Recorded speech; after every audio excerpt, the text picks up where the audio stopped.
શ્રી રોહિદાસ વંશી સમાજ વિકાસ ટ્રસ્ટ સુરેન્દ્રનગર કે જેના માધ્યમથી અહીં સુખધામ ખાતે જે શૈક્ષણિક સંકુલ બનવા જઈ રહ્યું છે, તો બાળકોના ભવિષ્ય માટે, એના શિક્ષણ માટે જે બાબા સાહેબ આંબેડકરનો સંદેશ છે કે શિક્ષિત બનો, સંગઠિત બનો અને સંઘર્ષ કરો, તો આ બહુમૂલ્ય કામ કરવા માટે સુરેન્દ્રનગરના શ્રેષ્ઠીઓ, સામાજિક આગેવાનો જે રોહિદાસ વંશી સમાજ વિકાસ ટ્રસ્ટ સુરેન્દ્રનગરના માધ્યમથી અહીં ટ્રસ્ટીઓ પોતાનો સમય અને તન મન ધનથી જે કાર્ય કરી રહ્યા છે, જે બહુ મોટું સંકુલ બનવા જઈ રહ્યું છે. શ્રી રોહિદાસ વંશી સમાજ વિકાસ ટ્રસ્ટ સુરેન્દ્રનગરના માધ્યમ દ્વારા જ્યારે આપણે સમસ્ત અનુસૂચિત જાતિના અગ્રણીઓ ભેગા મળી સુખધામ રેસિડેન્સી જોરાવનગર ખાતે એક સરસ લોકેશનમાં જ્યારે આપણે જમીન 1500-1435 વાર જગ્યા પસંદ કરી છે અને આ જગ્યા ઉપર આપણે 300-400 દીકરીઓની કેપેસિટીમાં એક શૈક્ષણિક સંકુલનું નિર્માણ કરવા જ્યારે જઈ રહ્યા છે, ત્યારે મારે આ સંસ્થાના પ્રમુખ તરીકે એક મેસેજ આ સમાજ શ્રેષ્ઠીઓને અને ખાસ કરીને અનુસૂચિત જાતિના જે કર્મચારીઓ છે એમને એક મારો મેસેજ આપવો છે. આ મેસેજના માધ્યમ દ્વારા ત્યારે મારી એક નમ્ર અપીલ છે કે આપણું કામ છેલ્લા 3 વર્ષથી સરકારી પ્રોસેસમાં હતું અને પ્રોસેસ પૂરી થયા બાદ આજે આપણું કામ પૂરજોશમાં કામ ચાલી રહ્યું છે, ત્યારે નીચે પાયાના બેઝમેન્ટથી લઈ અત્યાર સુધીમાં 15થી 20 ફૂટ કામ આપણું ઉપર આવ્યું છે અને સમસ્ત ગુજરાતમાંથી અનુસૂચિત જાતિના અગ્રણીઓ આ કામની અંદર બહુ જ હર્ષભેર, ઉલ્લાસભેર, તન મન ધનથી જોડાઈ રહ્યા છે, ત્યારે એ એક આનંદની બાબત છે. અને બીજી વાત એ છે કે આવડું મોટું જ્યારે બજેટનું કામ આપણે કરીએ છીએ ત્યારે પૈસા વગર કોઈ કામ થતું નથી, એમ આપણે સમસ્ત બધા અનુસૂચિત જાતિના આગેવાનો આ કામની અંદર હાથ મિલાવશું, સહકાર આપશું તન મન ધનથી, તો આપણું 10થી 12 કરોડનું જે બજેટ છે આવડું, એ કામ આપણું 1 વર્ષની અંદર સરળતાપૂર્વક પૂર્ણ થશે. ત્યારે બાબા સાહેબે જે શિક્ષણને મહત્વ આપ્યું છે, બાબા સાહેબ અત્યારે આપણી હયાતીમાં નથી પણ એમના વિચારો સમસ્ત દુનિયામાં પ્રવર્તી રહ્યા છે, ત્યારે આપણે સૌએ ખાસ કર્મચારીઓની એક નૈતિક ફરજ છે કે આમાં પે બેક ટુ સોસાયટીના સિદ્ધાંત પ્રમાણે આપણે બનતી આર્થિક મદદ કરવી જોઈએ. તો આપ સૌ આ જે અભિયાન છે આપણું મોટું, એમાં તન મન ધનથી સહકાર આપો, આ અભિયાનમાં જોડાઓ, એવી એક અમારી નમ્ર અપીલ છે. અને આવનાર ભવિષ્યમાં ખાસ તો આપણું અભિયાન એટલા માટે શરૂ કરવામાં આવ્યું, આની જોકે શરૂઆત સપ્ટેમ્બર 2022થી થઈ.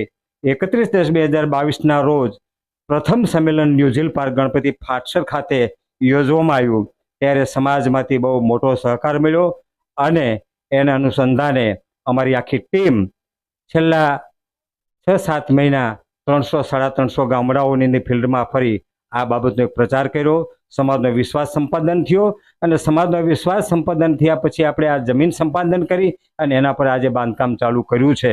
તો 3 વર્ષની મહેનતના અંતે આપણું બાંધકામ બહુ જ પૂરજોશમાં શરૂ થયું છે. આપણું જે ભવિષ્યનું ફ્યુચરનું જે એક સ્વપ્ન છે આપણું સૌ સમાજના આગેવાનોનું અને આ સમાજનું, કે આપણી દીકરીઓ આમાં અભ્યાસ કરશે, પગભર બનશે, તો આવનાર 20 વર્ષ 25 વર્ષની અંદર આ સમાજની અંદર 50% ઉપર દીકરીઓ પોતાનું ફ્યુચર બનાવશે અને એમની જે પેઢી છે એ તરશે. એટલે ખાસ આ બાબતને ધ્યાનમાં રાખી, શિક્ષણને ખાસ ધ્યાનમાં રાખી આપ સૌ આ અભિયાનમાં જોડાઓ, એવી મારી નતમસ્તક આપ સૌને વિનંતી છે. તો જ આપણું કામ પૂર્ણ થશે. આ સંસ્થાની અંદર 15 અમારા ટ્રસ્ટીઓ છે, 10 કારોબારી સભ્યો છે. આ 25 સભ્યો એટલી તનતોડ દિવસ રાત મહેનત કરે છે અને મહેનતને અંતે જે સમાજે આ સંસ્થા પર ભરોસો મૂક્યો છે એ ભરોસો અમે તૂટવા નહીં દઈએ સમાજનો. અને આ જે કંઈ ભંડોળ અમને મળે છે આની અંદર, એનો પણ પારદર્શક એક વહીવટ થઈ રહ્યો છે. આખી એક ટીમ આ કામ કરે છે આ વહીવટની અંદર.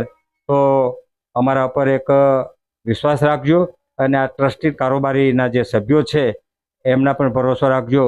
એટલે કંઈ જાજુ નથી કહેતો, આમાં અમને પૂરી તન મન ધનથી સહકાર આપજો. એ દીકરીઓની સલામતી માટે, પ્રોટેક્શન માટે લોકેશન વાળી સારી જગ્યા આપણે પસંદ કરવી, પણ સદગુરુ ભગવાનની કૃપાથી અને બાબા સાહેબ ભગવાન બુદ્ધની કૃપાથી એવા લોકેશન ઉપર આપણે આ બાંધકામ કરવા જઈ રહ્યા છીએ કે જે સુખધામ રેસિડેન્સી ખારાકુવા પાસે ખાદી કેન્દ્ર કાર્યાલયની સામે જોરાવરનગર ઘરસાળા રોડની ઉપર લોકેશન એટલું જબરજસ્ત સારું છે કે આની આજુબાજુમાં કોલેજો છે, હાઈસ્કૂલ છે, બસ સ્ટેન્ડ છે, રેલવે સ્ટેશનો છે અને આ સ્વાસ્થ્ય માટે આરોગ્ય કેન્દ્રો પણ, હોસ્પિટલો પણ આવેલી છે. અને રોડ ટચ એટલી બધી સરળતાથી જગ્યા છે કે જ્યાં ગમે ત્યાં સુરેન્દ્રનગરમાં આપણે આગેવાનો ઉતરે તો રોડ ટચ આ જગ્યા છે. 10 રૂપિયામાં ઓટો રિક્ષા મળી રહે એવી સુરેન્દ્રનગર જોરાવરનગર સુખધામ રેસિડેન્સી જોરાવરનગર ખાતે આ આપણી બાંધકામની જે જગ્યા છે તે આવેલી છે. એટલે આ એનું સરનામું છે. આવા સામાજિક લેવલના જે કાર્યો છે એમાં સ્ટ્રગલ તો આવે છે, શરૂઆતમાં સંઘર્ષ કરવો પડે છે. એટલે આપણે આજે આ બાંધકામ સામે જોઈ રહ્યા છીએ આપણે, એ 15 થી 20 ફૂટ પાયાથી ઉપર આવ્યું છે અને ત્યાં સુધી પહોંચવામાં આ સંસ્થાને જે સંઘર્ષ કરવો પડ્યો છે એ સંઘર્ષને અંતે આપણે અહીંયા સુધી પહોંચ્યા છીએ. સમાજ શ્રેષ્ઠીઓ, આગેવાનો અને ખાસ કર્મચારીઓનો એટલો બધો સહકાર મળી રહ્યો છે. આશા રાખું છું કે હજુ પણ એથી વિશેષ સહકાર આ સંસ્થાને મળશે. તો મેં અગાઉ પણ દરેક જગ્યાએ કહ્યું છે કે જ્યારે આવા મોટા અભિયાનો સમાજની વચ્ચે મૂકવામાં આવે છે અને અભિયાનોને જ્યારે આપણે કાર્યરત કરીએ છીએ ત્યારે એ બધા અભિયાનોના ટાર્ગેટને પૂરો કરવા માટે આપણે તનતોડ મહેનત કરવી પડે છે. ગાયત્રી મંત્ર બોલવાથી કે યજ્ઞ કરવાથી કે ખાલી માત્ર વાતો કરવાથી આવડું મોટું 10 થી 12 કરોડનું આપણું આ બજેટનું અભિયાન કામ પૂરું થવાનું નથી. એના માટે સમસ્ત અનુસૂચિત જાતિના કર્મચારીઓ, આગેવાનો અને સમાજ શ્રેષ્ઠીઓ જ્યારે આ અભિયાનની અંદર જેમ જોડાયા છે એમ હજી પણ વધુ સંખ્યામાં અભિયાનમાં જોડાય તો આપણું 1 વર્ષની અંદર આવડું મોટું આ અભિયાન આપણું વિના સંકોચે પૂર્ણ થશે એવી આપણી સૌની એક અપેક્ષા છે. ત્યારે હું ફરી એક વખત શોર્ટમાં કહું કે અહીંયા સુધી પહોંચવામાં જે કંઈ સંઘર્ષ થયો છે એમાં અમારી જો કોઈ મોટી ઢાલ હોય, મોટો કોઈ જો અમારો હથિયાર હોય, અમારો વિશ્વાસ હોય તો એ છે આ સમાજના આગેવાનો, આ સમાજના મહાન દાતાઓ કે એ દાતાઓ થકી અમારો એક ઉત્સાહ વધ્યો છે સંસ્થાનો. અને એના કારણે આજે સમાજમાંથી અને ખાસ તો કર્મચારીઓમાંથી એક મોટું ભંડોળ ફંડ આ સંસ્થામાં આજની તારીખે પણ ડે ટુ ડે આવી રહ્યું છે. એ એક આનંદની વાત છે. ત્યારે આવી રીતે સૌ આ સંસ્થામાં જોડાવ. પાટીદાર સમાજની એક નાની એવી વાત કરું તો મેં મારું પુસ્તક એક લખ્યું છે, રોંઢાટાણું થયું જાગો. એમાં ડિટેલ્સ લખી છે વાત કે અન્ય સમાજનો જે વિકાસ છે શિક્ષણમાં, ખાસ સામાજિક, રાજનીતિક અને શૈક્ષણિક દ્રષ્ટિએ, તો એના પાયામાં કયા કારણો છે અને આ દલિત સમાજનો આમાં વિકાસ નથી તો એના પાયામાં પણ શું વાત છે એની મેં વિગત અંદર લખી છે. ત્યારે આપણે મૂળભૂત જે કંઈ બાબતો છે એને ભૂલી જઈ અને એક પ્લેટફોર્મ પર આવી સમાનતાની જે બાબા સાહેબે વાત કરી છે એ રીતે રહી બધા જ અનુસૂચિત જાતિના પ્લેટફોર્મ પર ભેગા થઈ આ કામ કરશું તો મારી દ્રષ્ટિએ આ તો કામ પૂર્ણ થશે, પણ આપણી જે તાકાત છે, આપણી જે વાત છે એ પણ એક બહાર આવશે. સંગઠિત હશું તો આપણે સલામત રહીશું. United we stand, divided we fail. એટલે કે સંગઠનમાં રહીશું તો જીવી જઈશું અને સંગઠિત નહીં રહીએ, અસંગઠિતમાં રહીશું, ટુકડે ટુકડે તો નાશ પામીશું. સુખધામ રેસિડેન્સી જોરાવનગર ખાતે જે શૈક્ષણિક સંકુલ નિર્માણ થવા જઈ રહ્યું છે એમાં અત્યાર સુધીમાં સમાજના તમામ સમાજ શ્રેષ્ઠીઓનો ફાળો રહ્યો છે.